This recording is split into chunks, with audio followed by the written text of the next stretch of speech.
and welcome to Benny's Alternate Universe.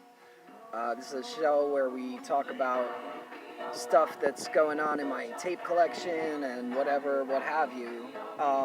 It's been a while since we got together. A lot has happened here in my town where I live. Hold on, let me turn it down a little bit.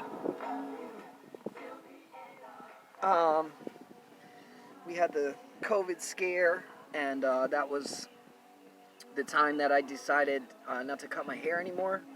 I was dared not to cut my hair until the COVID was officially over. I think we've definitely rounded a corner here in Connecticut, and I'm broadcasting right now from my infamous backseat lounge, and I am at the beautiful state park in whatever town where I live. So, yeah, my backseat lounge is getting pretty awesome. It's pretty infamous. For those of you who haven't seen inside, try to give you an overview without dropping the camera. Got my boombox over there, and my mini fans, and it's pretty rad. Definitely loving it. And it's nice out now, so it's a good time to chill out in the car by such and such state park and talk about some summer music that I'm going to be jamming out here in the backseat lounge, rearview lounge, throughout 2021.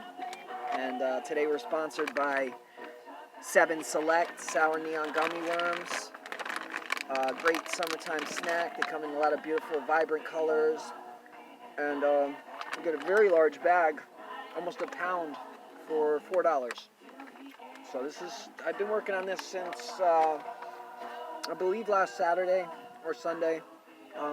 Just jam a couple gummy worms, and keeps you in a real happy mood throughout the summer. It's really important with everything going on in the world today. So right now we're listening to a tape that I just recently got, although I have had it before, and it is George Michael's masterpiece, Faith. I don't think there's really a lot of debate as to whether this is the greatest George Michael album. It was the peak of his popularity in, I want to say 1987 on CBS Records, and he spawned a lot of hits off this album, and this was really when he was an international superstar at the highest level. And of course he's passed away since, and we all love and remember George Michael very fondly, mostly because of this album, because this album had the hit single, which you just heard, Father Figure, and of course the killer opener title track hit single, Faith, which was kind of a throwback rock and roll song, a little bit of a blues structure to it, and acoustic guitar strumming.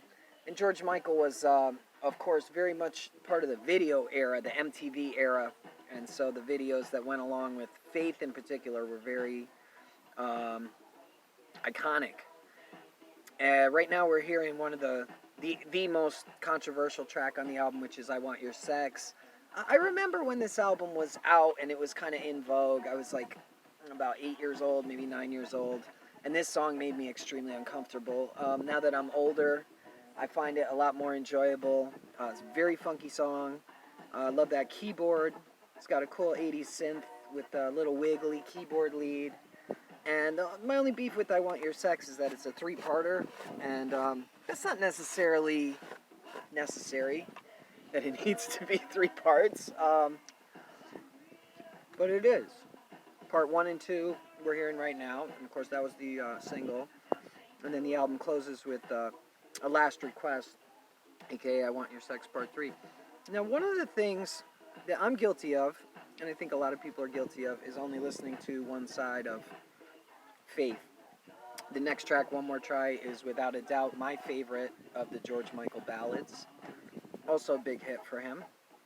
And then on side 2, some other things happen, which are deep cuts. And I've, of course, listened to this album many times, but I'm not going to get into the deep cuts because this is just a show about summer music and basically what to listen to when you're in a rearview lounge situation and you have your boombox set up and you're at X State Park and just loving life.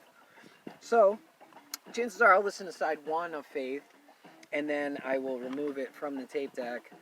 Now, another tape that I've been listening to quite a bit this summer that is not a one-side wonder, however, it is a compilation, and that is the original First Greatest Hits album from Madonna, the queen of the 80s and the queen of summertime. And this probably came out, I want to say, like 1990. Of course, it has the very famous inside cover shoot that we all remember so well. I forgot to show George Michael's panel, but I believe he had some kind of photo shoot business. Oh no, he had the lyrics, because this was well, I'm not going to mock George Michael. There actually were some really good lyrics on here, particularly on One More Try.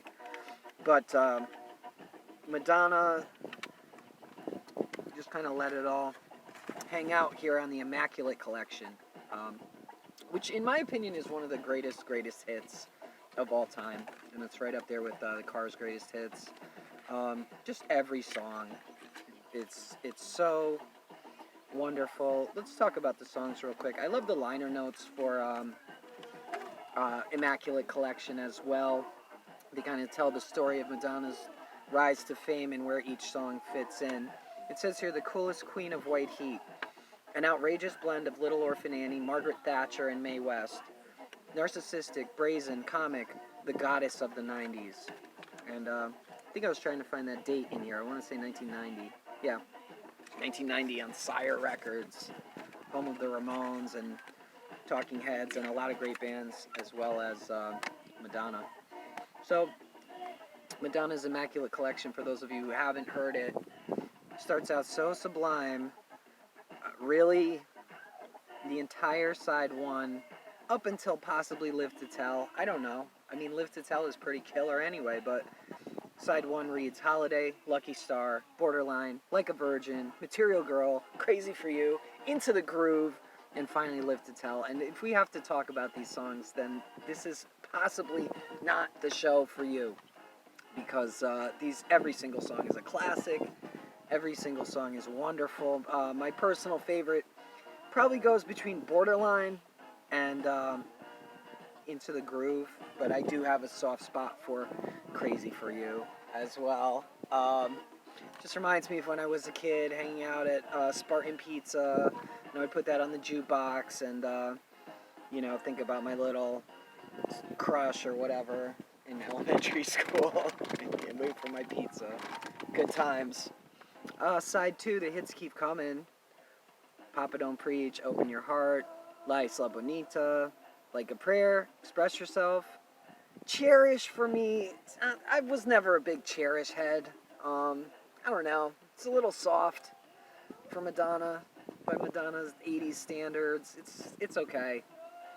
Vogue, Justify My Love, and Rescue Me were not that great as far as the Immaculate Collection goes. So maybe not as good as the Cars' greatest hits. The Cars' greatest hits, pretty much every song was killer, but I don't have it in the car, hence it is not part of my current summer playlist. Actually, I don't have Cars' greatest hits on tape right now, sadly. I do have their first album, and I have Candy-O, both of which are just sick. Love the Cars. And I also have Heartbeat City, which is not that great, but I think the hit off Heartbeat City, Magic, yep, oh, it's magic, is on the greatest hits, and that was a great song, so nothing but love for the Cars. Also in my summertime listening playlist right now is 1999 by Prince. Without a doubt, one of the best Prince albums. To me, it's one of the top 2, along with Purple Rain, and I kind of go back and forth between Purple Rain and 1999. 1999 has a little more, to me, lo-fi type of sound, if that's a word that you can apply to Prince, because he did have a pretty clean sound, but I know this is one that he did entirely on his own, and that to me is just so remarkable, such a great album, right from the get-go, especially side 1, 1999, Little Red Corvette, Delirious, Let's Pretend We're Married. Those 4 in a row is just such an incredible way to start the album. And then DMSR and Free. On side 2, Automatic is sick, Lady Cab Driver, International Lover is such a great over-the-top Prince, seduction ballad. Like only he could do. We love you, Prince, and sad to see you go. Moving right along, let's see. I got a couple nice old school hip hop tapes that I will be listening to from time to time. Sounds like my George Michael tape is breaking up a little bit. Two of my favorite old school hip hop tapes: The Diabolical, Biz Markie, in The Biz Never Sleeps, and De La Soul, which I recently acquired. I'm eating a gummy worm right now. 3 Feet High and Rising. I had this when I was in high school, and I hadn't heard it since. What a fantastic album. I'm going to put it on right now. Because George Michael is having some issues, so we're going to jump right into side 1 of 3 Feet High and Rising. Classic. Native Tongues. This is that old school hip hop that you don't hear anymore. I love it. Gotta turn it up a little bit for the beach. Alright? Oh Jenny. Jennifer Oh Jenny. What a classic. Just love De La Soul. It's such a groovy band. They're kind of upbeat, but they're kind of make you think too. Their beats are so cool. I mean, what can you say about De La Soul? If you don't know, now you know. Get on it. It's De La. 3 Feet High and Rising. De La is dead. Just a lot of great samples, a lot of great funny raps that make you think. Here comes Chopsticks. Diabolical Biz. Probably going to do a review of this at some point because it's that good. Amazing old school album. If you only know Biz as the guy behind Just a Friend, which is on this album, definitely seek him out, check him out, love him. Great flow, so funny, great voice, great samples. One of the samples here on The Dragon popped up on Ghostface Killah's Supreme Clientele, which was also, of course, classic, as all Wu heads know. What else? Yardbird 16 Greatest Hits. Loving this. Picked this up at Savers not too long ago. I think Good Morning Little Schoolgirl is on here. That's my favorite. Still I'm Sad. Nice version of Too Much Monkey Business by Chuck Berry. There you have it. This one I'm trying to get into a little bit. It's Emmylou Harris and the Nash Ramblers at the Ryan. Live album from 1993, 94, not too sure. Let's see. 92, my bad. Emmylou Harris is great. I recently saw The Coal Miner's Daughter, which increased my interest in Emmylou Harris as I was already a Patsy Cline fan. So I saw this, I picked it up. It's a great live album, some beautiful country harmonies, but it's super mellow. So you have to be in a super mellow mood when you get down with Emmylou Harris. Let's see. I don't know if there's anything else here I really want to talk about. I just wanted to take a test run of the Riverview Lounge as a recording studio for Benny's Alternate Universe.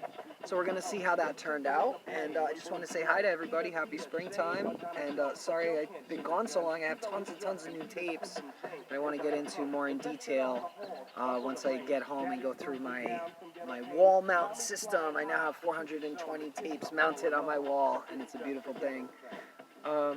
So have a great springtime. Have a great summer. It's really nice to see you. And thank you for watching Benny's Alternate Universe and spending this period of time with me. Bye-bye.